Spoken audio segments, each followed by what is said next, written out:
स्वामी समर्थ. आज मी सांगली बनवते गव्हाच्या सॉरी खोबऱ्याच्या. इथं मी ना मैदा घेतलेला आहे, जो 1.5 कप मैदा आहे. अर्धा एक पूर्ण आणि एक अर्धा घेतला, एवढा घेतला मैदा. आणि मैदा मी आता चाळून घेईल. मैदा कधी चाळून घ्यायचा, असा घ्यायचा नाही, सहसा निघत नाही काही, पण मग कशा तरी कुठली वस्तू करायची चाळून घ्यायची तो. तरी इथं मी मैदा घेतलेला आहे आणि तो 1.5 कप आहे. आणि त्याच्यामध्ये मी आता ना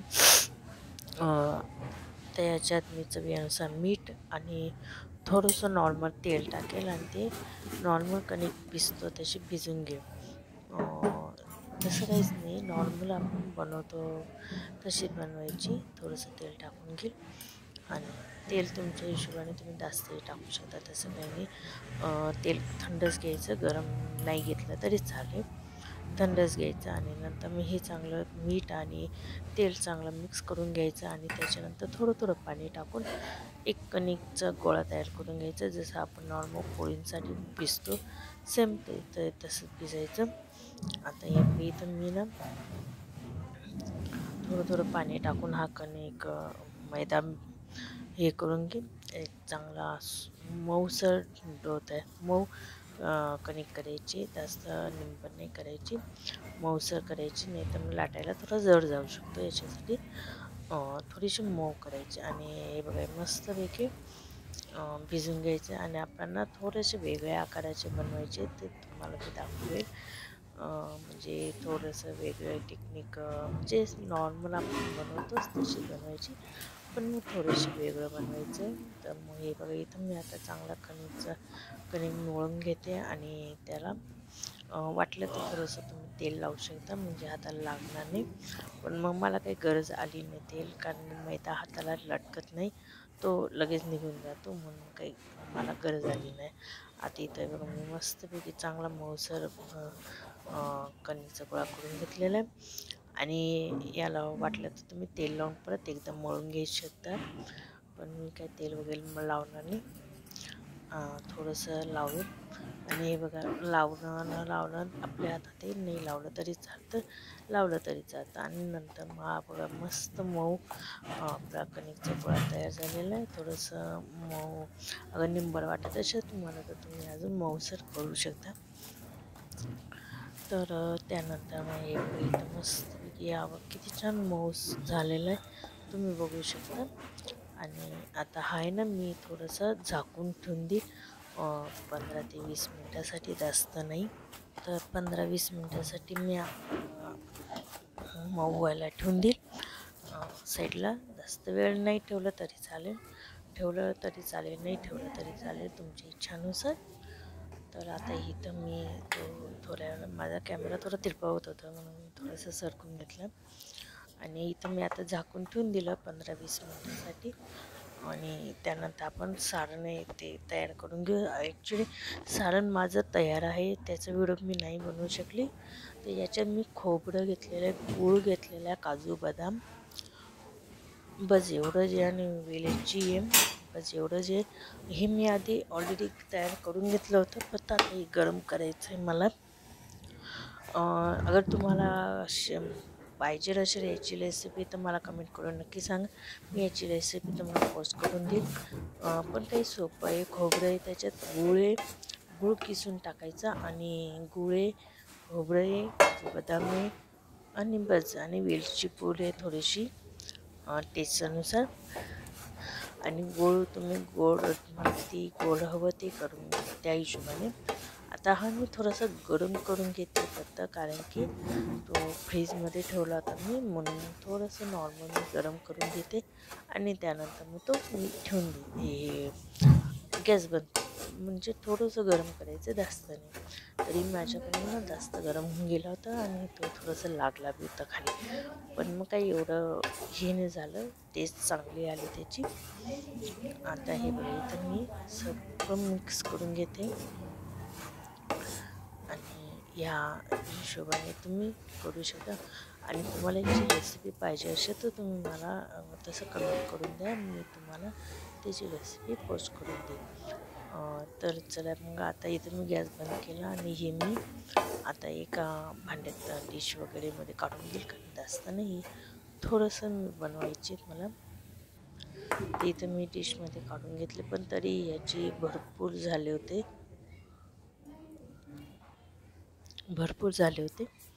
तर आता इथं मी हे साईडला ठेवते आणि आता चला मग आपण कणिक बघून घेऊ किती कशी झाली ती.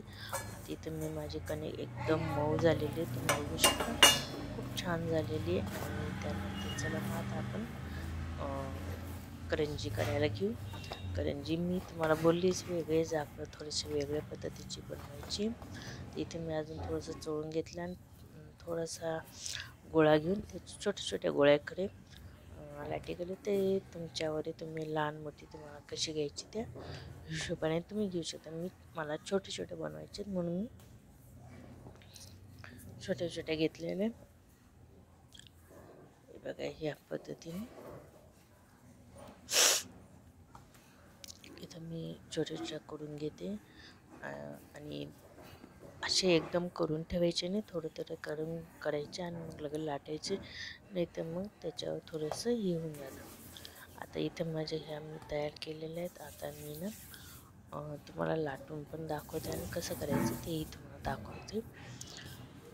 या पद्धतीने नक्की करून बघा, पोरंही खातील आणि पोरं तर खातीलच, मोठ्यांनाही आवडेल ते. आता इथे मी थोडंसं मैदा लावून घेतलं आणि एक लाटेल मी ती एकदम बारीक लाटायची, जास्त म्हणजे खूप बारीक नाही, मिडियममध्ये करायची, थोडी जाड म्हणजे खूप जाड पण नाही आणि खूप बारीक पण नाही, अशा हिशोबाने ती घ्यायची. एकदम मस्तपैकी आपण एक पोळी लाटून घेऊया. पोळी लाटली का मग मी तुम्हाला दाखवते. वाटलं तर खाली चिटकत असेल तर थोडंसं मैदा लावायचं. आता इथं मी लाटली गेली माझी आणि ही मी एकदम मध्यभागी एक कट द्यायचं आणि त्याचे एक हे करून घ्यायचे, 2 भाग करून घ्यायचे. म्हणजे मी तुम्हाला सांगते समोसेच्या आकाराचे बनवायचे आपल्याला. तर एक साईडला पाणी लावायचं, पाणी यात दूध लावलं तरी चालेल, पण मी इथं पाणी लावते. पाण्याने खूप छान चिटकतं आणि फुटायची भीती नसते. इथं हा आपला समोसाचा आकार झाला. समोसाच्या आकाराची आपली ही झाली तुम्हाला दाखवते. आणि बरोबर आपल्या हाताच्या कोणामध्ये पकडायचं ते, म्हणजे त्याच्याकडून असं पकडायचं कोणामध्ये आणि याच्यामध्ये आपण आता हे सारंग जे थंड झालेलं सारंग ते टाकायचं या पद्धतीने. आणि परत मग साईडने जे आहे त्याला एक तेल लावून पाणी लावून घ्यायचं आणि ते चिटकून घ्यायचं या पद्धतीने लावून घ्यायचं पाणी मस्तपैकी. आणि पाणी व्यवस्थित लावायचं, म्हणजे ते व्यवस्थित चिटकायला पाहिजे, नाही तर तुम्ही लावणार नाही व्यवस्थित पाणी तर ते फुटून जाईल तेलामध्ये आणि सगळं सारंग तेलामध्ये हे होऊन जाईल. या पद्धतीने चिटकून घ्यायचं. पाहिजे तर तुम्ही तिथे डिझाईन पण बनवू शकता, जसं आपण करंजीना बनवतो त्या पद्धतीने. मस्तपैकी आपली करंजी तयार आहे. तुम्हाला कशी वाटली? आज मी तुम्हाला एक बनवून दाखवते. त्यावेळी मी सेंटर घ्यायचं, सेंटरमध्ये एक भाग हे करायचं, वाळायचं, नंतर त्याच्यावर जिथं पाणी लावतो त्या जागेवर दुसऱ्या भागाला हे करायचं आणि कोपरा जो कॉर्नर असतो तो व्यवस्थित प्रेस करायचा आणि नंतर मग हातापोटात लावून हे प्रेस करून घ्यायचं आणि नंतर आपल्या हाताच्या याच्यावर घ्यायचं आणि त्याच्यात सारण भरायचं. तुम्हाला लहान मोठे तुमच्या हिशोबाने तुम्ही भरून करू शकता, मोठ्या पाहिजे तर मोठ्या करू शकता, पण मी छोट्या छोट्या केल्या एकदम. आणि नंतर पाणी लावून ते पॅक करून घ्यायचे या पद्धतीने. खूप सोपे पद्धती ही खूप छान आहे आणि तुम्ही समोसा तर नक्की बनवत असेल त्यामुळे तुम्हाला करायला जड नाही आहे पद्धतीने. नंतर मग पॅक करून घ्यायचं, जसं तुम्ही पहिलं केलं मी त्याच पद्धतीने पुन्हा पॅक करून घ्यायचं आणि हे झालं आपलं समोस्याच्या आकाराची करंजी. हे बघा मस्तपैकी झाली की नाही आकार, आणि अगदी याच्यात एक अजून बाहेरचं निघत नाही, त्याच्यात बरोबर होऊन जाते. या पद्धतीने आपले हे 2 करंज्या झालेल्या आहेत, तुम्ही बघू शकता. तर या पद्धतीने आता मी इथं प्लेटमध्ये त्या काढून घेते आणि नंतर मग दुसऱ्या परत करायला घेते. मी तुम्हाला परत अजून करून दाखवते. ही परत लाटायला घेतली आणि परत मी करून दाखवते तुम्हाला. खूप सुंदर आलेल्या आहेत या आणि खूप छान आलेल्या आहेत. या पद्धतीने परत पीठ लावायचं आणि लाटून घ्यायची, तशीच लाटायची. त्या पद्धतीने आपण पहिली लाटली त्या हिशोबानेच लाटायची. लहान मोठी तुम्ही तुमची साईज ठरवू शकता, तसं काही नाही आहे.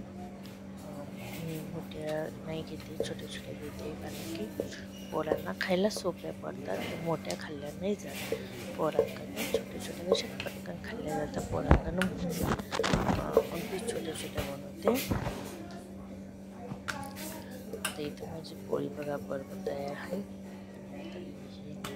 कट करून परत तुम्हाला त्याचे समोसाच्या आकाराचे करून दाखवते आणि मस्तपैकी आणि छान येतात हे. आणि खूप सोपी पद्धत आहे, काही खूप कठीण नाही आहे. तुम्ही नक्की एखाद्या वेळेस ट्राय केले, करून पाहिलेले असतील, बी केले नसते तर करून बघा आणि तुम्हाला कशी वाटली मला कमेंट करून नक्की सांगा. तुम्हाला ही पद्धत कशी वाटली हे कमेंट करून नक्की सांगा. अगदी सोपी पद्धत आहे, काही खूप कठीण आहे असं काही नाही आहे. सोपी सरळ पद्धत आहे. आता ह्याच पद्धतीने आपण बाकीचे सगळे तयार करायचे आणि तुम्हाला जसं वाटलं तसं तुम्ही टाकू शकतात, लहान मोठे कसेही. आणि अगदी सोपी पद्धत आहे, काही खूप कठीण असं नाही आहे. तुम्हालाही नक्की जमेल, तुम्ही नक्की ट्राय करून बघा. आणि तुम्ही माझे कोणते कोणते रेसिपी ट्राय करतात ते मला कमेंट करून नक्की सांगत जा. आणि माझ्या व्हिडिओला लाईक पण करत जा. सबस्क्राईब तर करतात तुम्ही, लाईक पण करत जा. लाईक केलं का मला आनंद होतो आणि मला वाटतं की माझ्या रेसिपी तुम्ही नक्की ट्राय करता असं वाटतं. तर तुम्ही नक्की लाईक पण करत जा, सबस्क्राईब करत जा. आणि तुमच्या कोणी मित्र मैत्रिणी असतील त्यांच्याबरोबर शेअर नक्की करत जा माझे व्हिडिओ. तर चला हे बघा, या पद्धतीने मी सगळे आता बनवून घेते. तुम्हाला एक एक करून सगळे मी दाखवते. जे तुम्हाला मला कसे वाटले मला कमेंट करून नक्की सांगत जा. तर एवढे माझे हे झालेले झाले आणि आता मी दुसरीकडे तेल पण गरम करायला ठेवलेलं आहे. आणि हे एक शेवटचं जे उरलं होतं ते मी एक मोठं बनवून घेतलं. तर इकडं मी दुसरीकडे तेल पण गरम करायला ठेवलेलं आहे. चला मग आपण तेल गरम झालं तर आपण तळून घेऊ. आता हे बघा, इथं ना पहिलं माझं तळलेलं होतं ना, तेच त्याच्यातच मी हे तळते. ॲक्च्युली मी ना फराळचं बनवायला सुरुवात केलेली ना, तर मग सगळे ते तिथे बनवते आणि एक एक व्हिडिओ सगळे टाकणार आहे. आता मी भरपूर फराळाचं वस्तू बनवलेल्या आहेत आणि मग आता इथे व्हिडिओ तुम्हाला नक्की येतील बघायला. त्या बघून करणार आहे तेही तुम्हाला नक्की कळेल. ते बघा मस्त तेलपासून झालेले आहे गोल्डन फ्राय. आपण तळून घ्यायचे, गोल्डन होते तोपर्यंत तळून घ्यायचे. हलक्या हाताने ते पलटवायचे, उलट्या साईडने करायचे. कारण तुम्ही अगं जास्त हे कराल तर ते फुटू शकतात, ते सारण बाहेर निघू शकते. एकदम एक साईड पूर्ण तळून घ्यायची, नंतर दुसरी साईड तळायला घ्यायची, ज्याच्याकडून ती तळली का पक्की होऊन जाते, फुटत नाही. आता ही एक साईड माझी पूर्ण आता तळली गेलेली आहे. आता दुसरी साईड मी पूर्ण तळून घेईल गोल्डन फ्राय नंतर आणि नंतर मग ते काढून घेईल. आता हे बघा, हे मस्त वेगळे गोल्डन फ्राय व्हायला लागलेले आणि जवळजवळ झालेले आहेत. तर मी आता थोड्यात अजून 5-10 मिनटं होऊ दे आणि नंतर मग मी त्यांना काढून घेईल. थोडंसं उलटे सुलटे बघून घ्यायचे की झालेले आहेत का नाही. अगर झाले नसले तर पण ठेवू द्यायचे, नाही झाले असले तर काढून घ्यायचे. अशाच पद्धतीने तळून घ्यायचे. आणि वेगळे माझे गोल्डन फ्राय झालेले तर मी यांना टिश्यू पेपरवर काढून घेईल आणि अशाच पद्धतीने सगळे मी तळून घेईल. तळायला जड नाही जात, लवकर तळले जातं. आपण जसं पुरी तळतो त्या पद्धतीने जास्त वेळ नाही लागत त्यांना. आणि तुम्ही फुल या मिडियम गॅसवर तुम्ही तळू शकता. मी सांगितलं होतं मॅडम गॅसवरच तळा, फुल गॅसवर तळू नका. तर मग आता हे बघा या पद्धतीने मी आता सगळे तळून घेते. झाल्यामध्ये हे तयार करू दोन करायला लगेच खायला घेतले म्हणून मी काय करते, काही वस्तू बनवली तर नैवेद्यासाठी आधी एका ह्याच्यात काढून घेते, खायला घेत होतं कारण की आपण खायलाच बनवतो. तेच खायला घेतलं तर मग थोडं पण हे होतात, मग त्याच्यासाठी आधी नैवेद्यासाठी काढून घेते, मग खायला घेऊन घेते. लगेच खायला लागला, त्याला खूप आवडले. ॲक्च्युली आमच्याकडे रव्याची पण खात नाही, मी ते बनवत नाही, खोबऱ्याची बनवते, दरवर्षी बनवते. मागच्या वर्षी मग ते बनवलं होतं मी व्हिडिओ तुम्हाला टाकलं, पण मग मागच्या वर्षी पण जेवढं फळाचं बनवलं ते सगळे व्हिडिओ तुम्हाला मी पोस्ट केले होते. आणि यावर्षी पण मी जे फळाचं बनवणार आहे, जे वस्तू बनवणार आहे दिवाळीची, ते सगळे तुम्हाला नक्की पाठवणार आहे. तर हे बघायला पद्धती. आणि तुम्ही दिवाळीमध्ये काय काय फराळ बनवता ते मला कमेंट करून नक्की सांगा. अगर तुमच्याकडे माझ्याकडे वेगवेगळं बनवत असेल तर मी नक्की तुम्हाला ट्राय करेल, तुमच्याकडचे कमेंट करून बघण्याचा प्रयत्न करेल. पण तुम्ही मला प्लीज कमेंट करून नक्की सांगा तुमच्याकडे काय काय बनवतं आणि तुम्ही काय काय बनवलं तेही मला कमेंट करून सांगा. तर इथे माझे आता सगळे तळून झालेले आहेत, तुम्ही बघू शकता खूप छान झालेले आहेत आणि खूप सुंदर झालेले आहेत. तर माझे हे बघा मस्तपैकी झालेले आहेत, तुम्हाला बघू शकता तुम्ही. तर माझे हे रवा गुळ गुळ खोबऱ्याचे करंजी कसे वाटले मला कमेंट करून नक्की सांगा. आवडले असेल तर लाईक शेअर आणि माझ्या चॅनलला सबस्क्राईब नक्की करा. पुन्हा भेटूया पुढच्या व्हिडिओमध्ये. तोपर्यंत बाय. श्री स्वामी समर्थ.